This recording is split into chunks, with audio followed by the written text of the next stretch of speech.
spring 2022. So I thought I'd take you for a bit of a wander around the garden. I'm off work today. I've got a toothache, which feels like an expensive waste of good production time. But anyway, let's have a look at what's happening in the veggie garden now that it's spring. Trying out a few different methods to keep the birds off the strawberries. That's actually shade cloth, so that's probably not going to work. But I did find, I use these from the $2 shop to cover food. Really good for covering seedlings. So we'll see how they go. This one's a bit tatty, but all it really needs to do is keep the birds out. Cilantro's going off. Woohoo, love it. Parsley, garlic. Garlic that has massively gone to seed.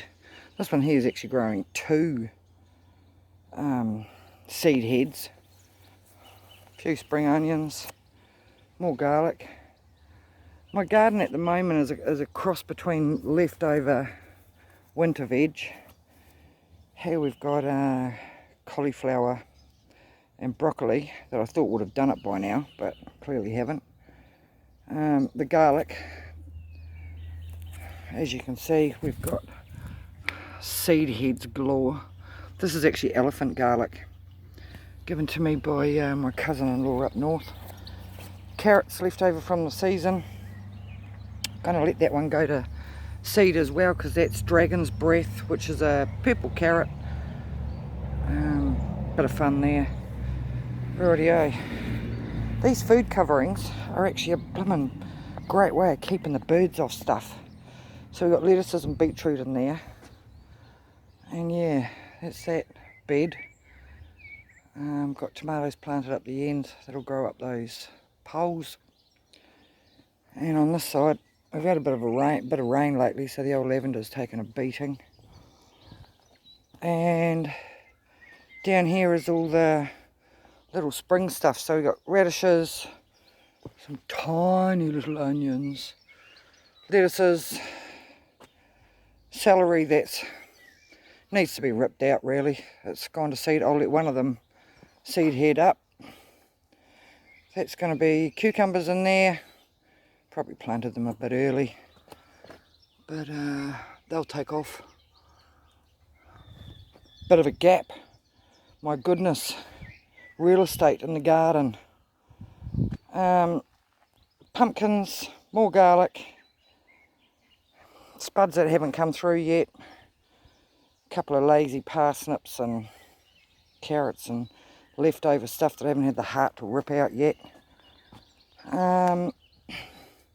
And down this end is more leftover stuff from the winter garden. A few cabbages, broccolis that still haven't headed, beetroot that's now trying to bolt, a couple of fat cabbages, they won't be far away. New plantings, beans, marties and spinach in the end. So yeah, it's a bit of a mishmash one this year.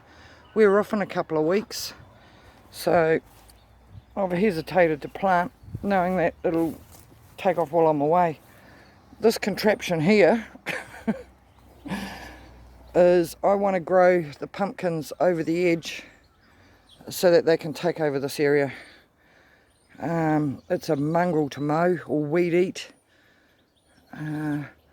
Yeah, but otherwise, spring has sprung. And stuff is happening. Happy gardening, everyone. Woohoo! I'll just sort of show you a bit more. So these avocado trees, there's one here and one behind it, planted 5 years ago. And this year,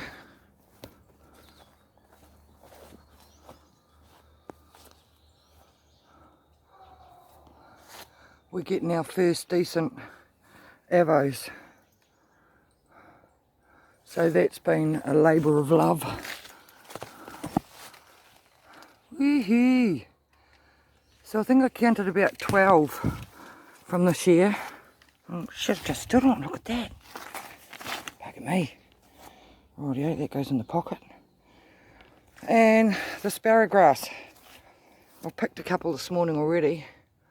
The real bugger is I've got toothache, so I can't just snap them and eat them straight out of my garden. Oh, the woes. Kaffir lime leaf. I don't think you're allowed to call it that anymore, but who gives a toss? Rosemary and peas. Lemongrass got a beating in the last frost, but she'll be right. He'll come back. A few chives and one more bed to weed. And if you plant poppies,